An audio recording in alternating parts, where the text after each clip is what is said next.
بسم الله الرحمن الرحيم. الحمد لله رب العالمين الرحمن الرحيم مالك يوم الدين إياك نعبد وإياك نستعين اهدنا الصراط المستقيم صراط الذين أنعمت عليهم غير المغضوب عليهم ولا الضالين آمين. والصلاة والسلام على رسول الله وعلى آله وصحبه ومن تبعه ونصره ووالاه. ربنا زدنا علما warzuqna fahman wa hikmah. Yang ke-58 daripada Al-Asma'il Husna, nama-nama yang terbaik bagi Allah ialah Al-Muhsi. Maknanya yang mengumpulkan dengan meliputi, mengumpulkan segala-galanya dengan cukup, lengkap tak kurang. Firman Allah Ta'ala, wa yaquluna ya waylatana ma li hadzal kitab la yughadiru saghiratan wa la kabiratan illa ahsaha. Surah Al-Kahfi ayat 49. Artinya, dan mereka orang-orang yang bersalah berkata yang pada hari kiamat, adahai celaka kami, kitab apakah ini yang tidak meninggalkan yang kecil dan tidak pula yang besar, melainkan ia mencatat semuanya. Buku apa ni? Bila lihat suratan amal dia pada hari kiamat, dia buka, banyak dosa, sangat menakutkan. Semua dicatat dalam buku itu. Apa yang dia bercakap, apa yang dia buat, apa yang dia usahakan, daripada sebesar-besar perkara sehingga sekecil-kecil perkara yang halus, dia pun lupa dah.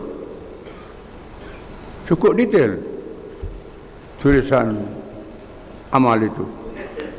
Dicatat oleh malaikat yang mendengarkan perintah Allah. Firman Allah Ta'ala, wa kullu syai'in ahsaynahu fi imamin mubin. Surah Yasin ayat 12. Artinya, dan segala sesuatu kami kumpulkan di dalam kitab besar yang nyata, dan Lauh Mahfuz. Semua perkara berlaku dalam dunia ditulis pada Lauh Mahfuz, termasuklah perkara yang dilakukan oleh siap-siap orang, siap-siap diri, bukan seluruh alam. Berkata Al-Hulaimi rahimahullah, maknanya, maksudnya, yang mengetahui akan segala qadar yang ada pada segala yang baru.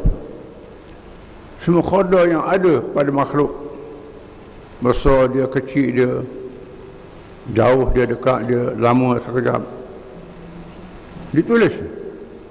Sama ada yang diketahui oleh hamba-hambanya atau yang mereka tidak mengetahui, seperti gerak nafas. Termasuklah perkara yang kita tak tahu. Gerak nafas kita tak tahu nak bilang banyak mana. Gerak nafas kita, gerak nadi, gerak jantung kita, semua kita tidak tahu. Ini hebatnya suratan itu. Segala rezeki sepanjang hayat kita, sepanjang hidup kita. Kalau amalan baik banyak ni, amalan jahat banyak ni, catat semua. Taat dan maksiat, perkara yang taat kepada Allah dan neraka kepada Allah, ditulis semua. Bilangan titik hujan pun dikira. Tak mampu kita nak kira. Dikira ada dalam suratan itu. Pasir yang terlalu banyak di atas muka bumi. Tak kira banyaknya anak-anak batu, tumbuh-tumbuhan dan lain-lain. Benda yang masih ada atau yang telah tiada lagi. Benda yang masih ada lagi. Terjapurkan. Semua tertulis dalam suratan itu. Detail.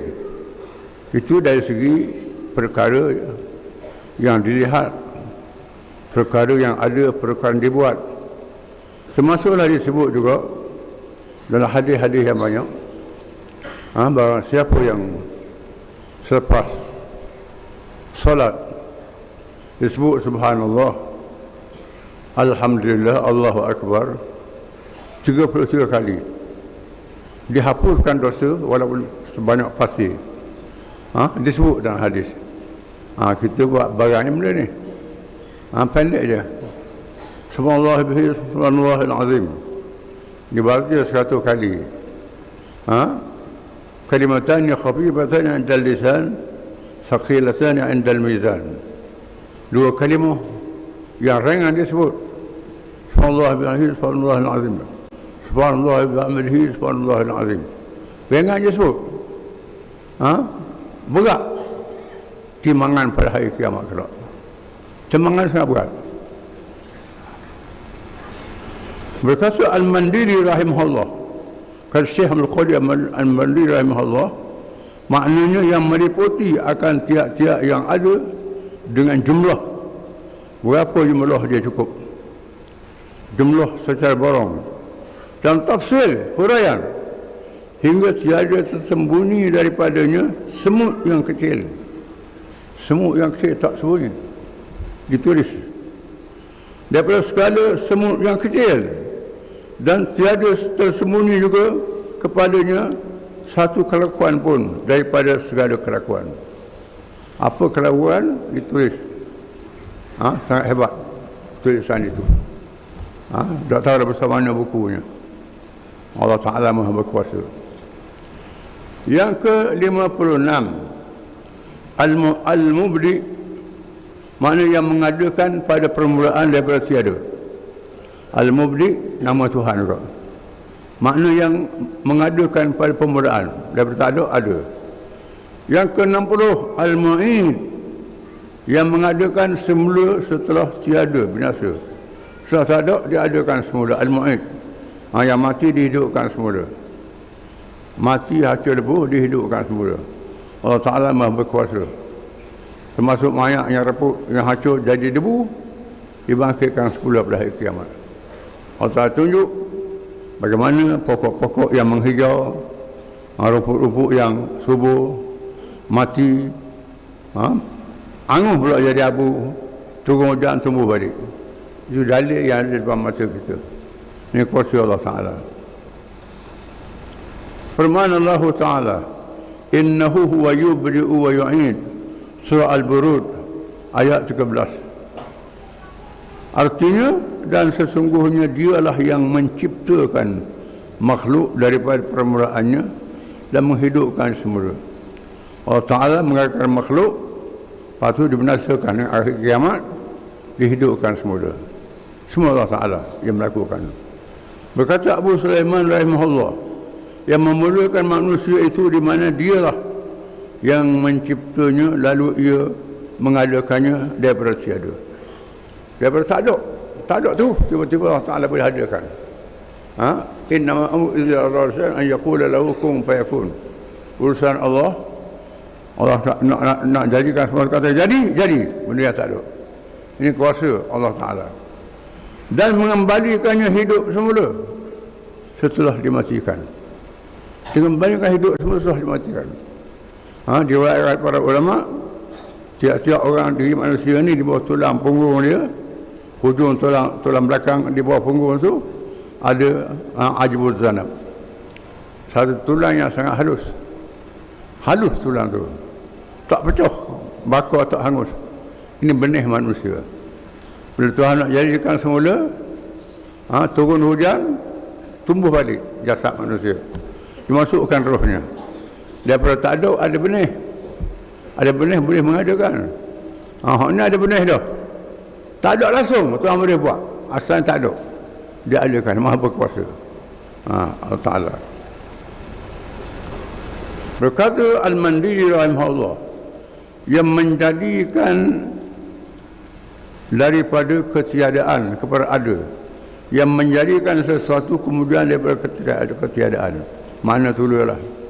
Cuma dia sebut saya kitab Jawi. Menjadikan daripada tak ada dijadikan. Lepas tu yang mati dia adakan semula. Ini kuasa Allah Ta'ala. Wallahu a'lam.